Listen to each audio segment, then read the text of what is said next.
judiciaire portant sur la surfacturation. Notez bien les mélanges. La surfacturation sur le prix du riz pour un montant de 2 milliards et quelques. Puis, la Cour n'a pas dit la vérité. Surfacturation, munta am amut.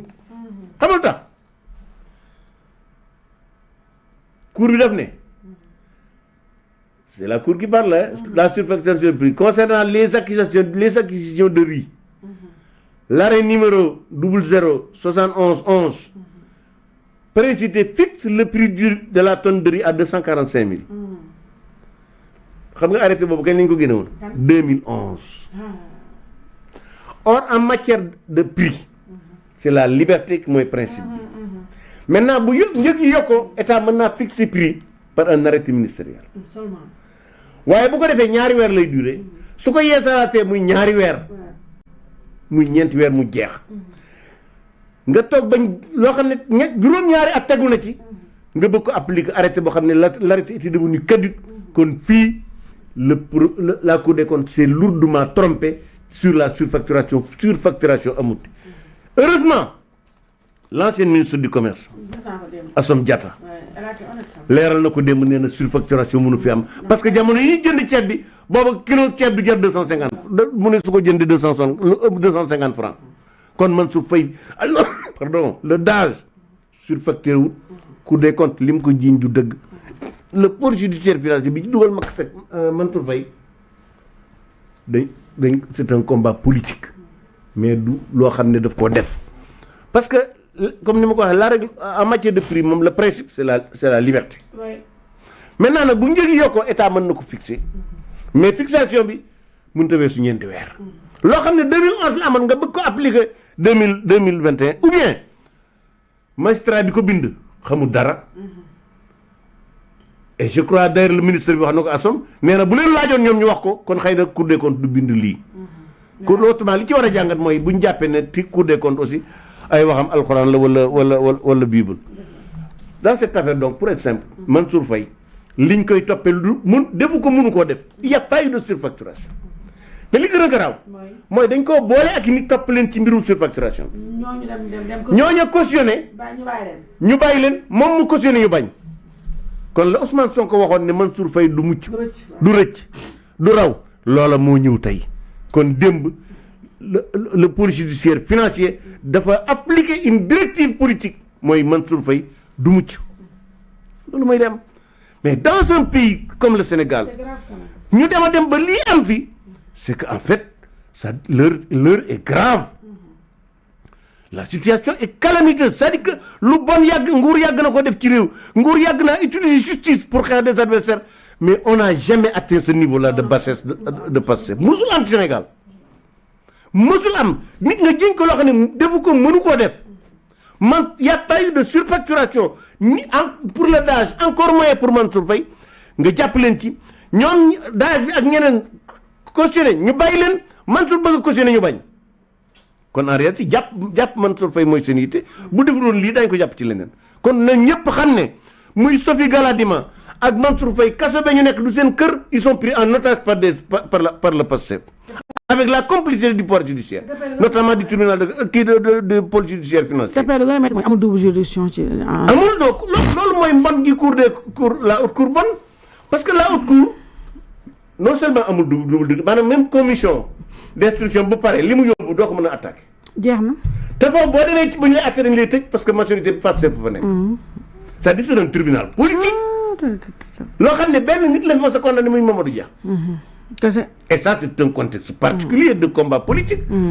bi mu jàll Idrissa Seck bëggoon nañ ko fa yóbbu sa Idrissa Seck lu tee ñu yóbbu ko fa mooy lañ ko doon toppee daa amul muy la surfacturation des chantiers de Thiès parce que ce délit n'existe pas au Sénégal parce que état bu Sénégal amul loi boo xam ne daf ne état buy jënd ceeb nangam la koy jënde état buy jënd diwlin nangam la koy bu loi boobu amoon ku jaayee lu ëpp loolu boobaa da ngay surfacturer mais loi boobu amee day remettre en cause le principe de la libre concurrence bi nga xam ne mooy édicter les règles entre les commerçants et les consommateurs.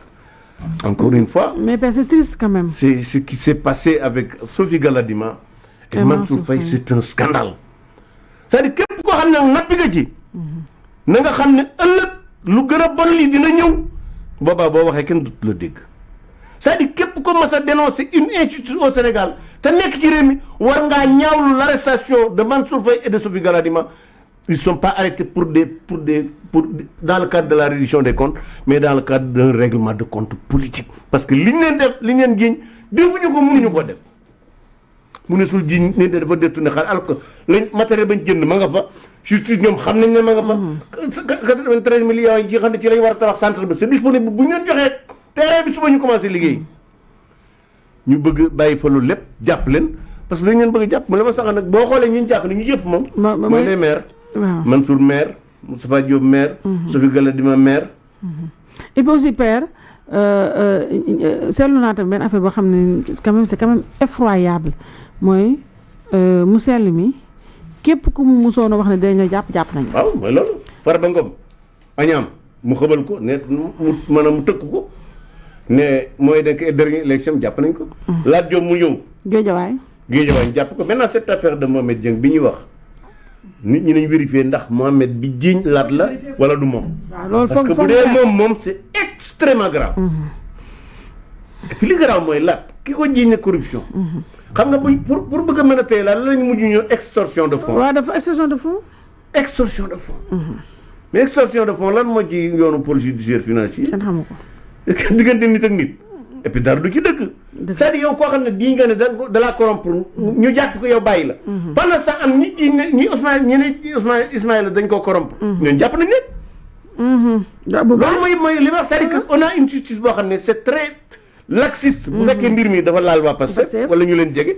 mais c'est une justice punitive boo xam ne da ngaa laal opposition bi. mais ñun père li mosuñu ko dund. mosul am. c'est-à-dire ñi père en 15 mois ils ont emprisonné plus de monde que Macky Sall en 12 ans, Abdoulaye Wade en 12 ans. xam nga dama daan wax ne ñetti musiba yi dal Sénégal. benn bu njëkk bi mooy la traite négrière mooy bu njëkk mooy premier musiba mi. ñaareelu musiba mi mooy la colonisation ñetteelu musiba mi mooy Pastef. c'est-à-dire Pastef am musiba mu dal ci Sénégal la.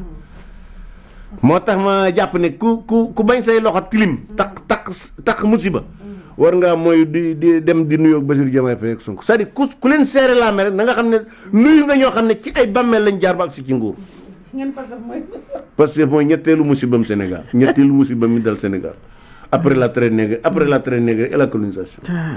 mësu fi am. maanaam nañu bone woon ba ñuy wut nguur gi nag biñ yoreen wu gën a bon. yoreen wu gën a bon lañ yor parce que gis nga nag.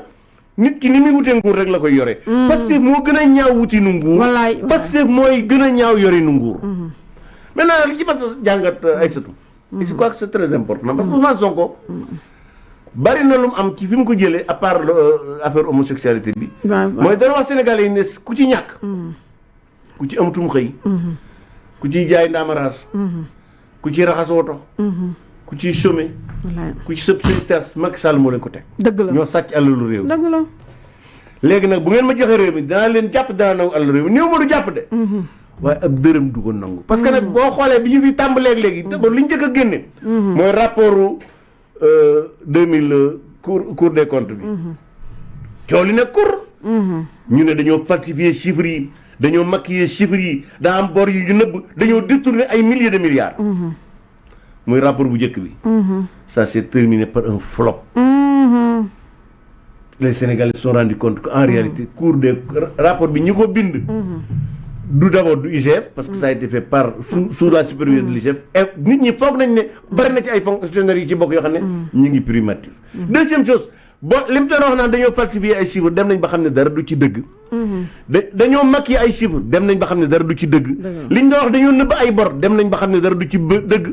détournement deniers publics bi ñu doon wax. dara du ci dëgg parce que boobaak léegi amu ci kuñ jàpp ca ñooña. ñu indi nag rapport bu bees bi muy Covid bi. defoon daan ci mën a buruxlu. pour waree ne effectivement li Ousmane Sonko doon wax dëgg la réew mi li ñu ñàkk li tax a ñàkk. mooy sàcc yi. parce que naa fait combat Pastef c'était